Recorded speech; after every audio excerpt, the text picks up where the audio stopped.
भारत के मुकुट जम्मू कश्मीर से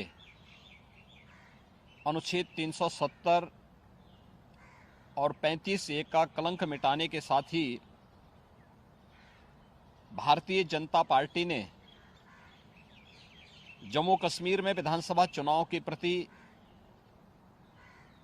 अपनी प्रतिबद्धता प्रकट की थी और अब जम्मू कश्मीर में विधानसभा चुनाव की तिथियां घोषित हो चुकी हैं। यह चुनाव न केवल जम्मू कश्मीर के लोगों बल्कि लोकतंत्र में आस्था रखने वाले हर भारतीय के लिए अत्यंत महत्वपूर्ण है। दुनिया भर की निगाह आज इस ओर लगी हुई है। ऐसे महत्वपूर्ण चुनाव में इंडी गठबंधन की जो नेतृत्व कर रही है कांग्रेस ने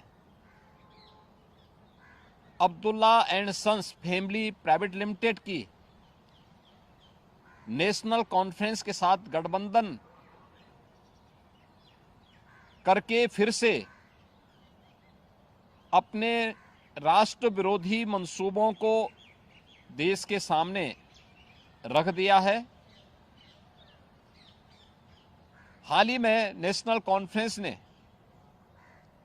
अपना मैनिफेस्टो जारी किया है।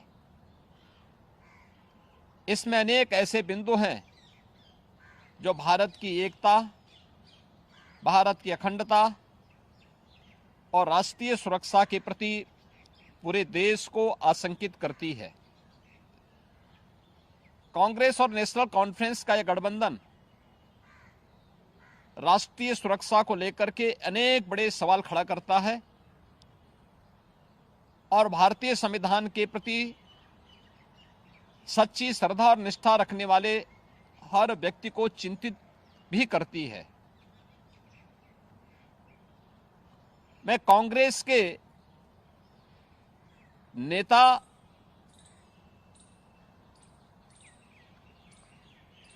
श्री राहुल गांधी से पूछना चाहता हूं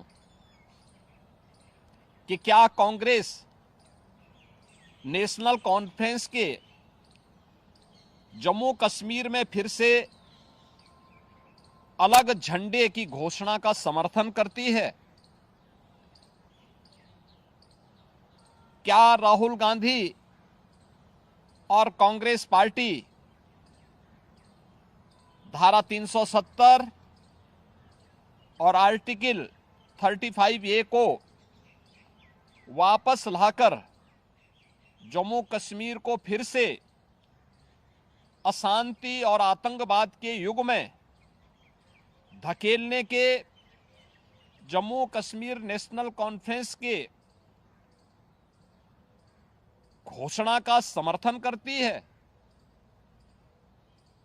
क्या कांग्रेस जम्मू कश्मीर के युवाओं के बदले पाकिस्तान के साथ वार्ता करके फिर से अलगाववादी ताकतों का समर्थन करती है? क्या कांग्रेस पार्टी और राहुल गांधी पाकिस्तान के साथ एलओसी ट्रेड शुरू करने के नेशनल कॉन्फ्रेंस के निर्णय से फिर से बॉर्डर पार से आतंकवाद और उसके इकोसिस्टम को पोषण करने का समर्थन करती है? क्या कांग्रेस आतंकवाद और पत्थरबाजी की घटनाओं में शामिल उन उपद्रवियों के परिजनों को फिर से सरकारी नौकरी में बहाल करके आतंकवाद, दहशतगर्दी और बंद के दौर को फिर से लाने का समर्थन करती है? इस गठबंधन से कांग्रेस का आरक्षण विरोधी चेहरा भी देश के सामने आया है।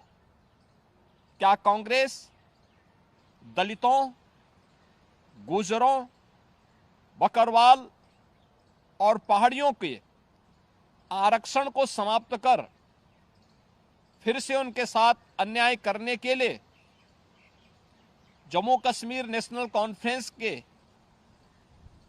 वायदे का समर्थन करती है? क्या कांग्रेस चाहती है कि शंकराचार्य पर्वत, तख्त सुलेमान और हरि पर्वत कोहे मारन के नाम से जाने जाएं? क्या कांग्रेस जम्मू कश्मीर की अर्थव्यवस्था को एक बार फिर से भ्रष्टाचार की आग में झोंककर पाकिस्तान समर्थित गिने चुने परिवारों के हाथों में सौंपने का समर्थन करती है? क्या Congress party Jammu Kashmir national Conference के जम्मू और घाटी के बीच भेदभाव की राजनीति का समर्थन करती है? क्या कांग्रेस और राहुल गांधी कश्मीर को ऑटोनॉमी देने की जम्मू कश्मीर नेशनल कॉन्फ्रेंस की विभाजनकारी नीतियों का समर्थन करती है? आजादी के बाद जम्मू कश्मीर के लोगों के ये कथित स्वयंभू भाग्य विधाता बन बैठे नेताओं को गुमराह कर नौजवानों को अलगाववादी साजिश का मोहरा जिन लोगों ने बनाया था, उनके हाथों में पत्थर और AK-47 इन लोगों ने पकड़ाई थी। आज आदरणीय प्रधानमंत्री जी के नेतृत्व में जब जम्मू कश्मीर के नौजवानों के हाथों में फिर से टैबलेट और उन्हें स्किल डेवलपमेंट के साथ जोड़ करके उन्हें रोजगार उपलब्ध कराया जा रहा है, नौजवानों को गुमराह करने वालों के लिए अब जम्मू कश्मीर में कोई जगह नहीं है, ये सब जानते हुए जो सपना सरदेव अटल जी ने देखा था जम्मू कश्मीर के लिए, इंसानियत, जमहूरियत और कश्मीरियत का, उन मूल्यों और उन सिद्धांतों के आज निकले प्रधानमंत्री मोदी जी ने उन सपनों को साकार करके दिखाया है। जम्मू कश्मीर को जागीर समझने वाले पाकिस्तान प्रस्त ठेकेदार और वहां की कथित लीडरशिप ने कभी सोचा नहीं कि नफरत की फसल काटने वाली उनकी सियासी जमीन सदा के लिए अब बंजर हो चुकी है। कोई ऐसी सरकार भी आएगी जो अनुच्छेद 370 को समाप्त करेगी, यह इन लोगों को आज हजम नहीं हो रहा है।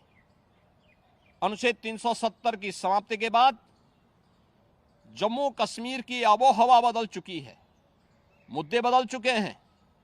आतंकवाद और अलगाववाद का मुद्दा चुनाव की धारा में सदैव के लिए विलीन हो चुका है। अब वहां विकास, रोजगार और पहचान की बात हो रही है, तो स्वाभाविक रूप से वोट के इन सौदागरों को कैसे अच्छा लग सकता है। और कांग्रेस का यह दुरभिसंधि कांग्रेस से इन प्रश्नों को पूछने के लिए हमें मजबूर करता है। और इसीलिए मैं कांग्रेस के नेता से, राहुल गांधी से पूछना चाहूंगा कि वह देश के सामने इन प्रश्नों का जवाब दें।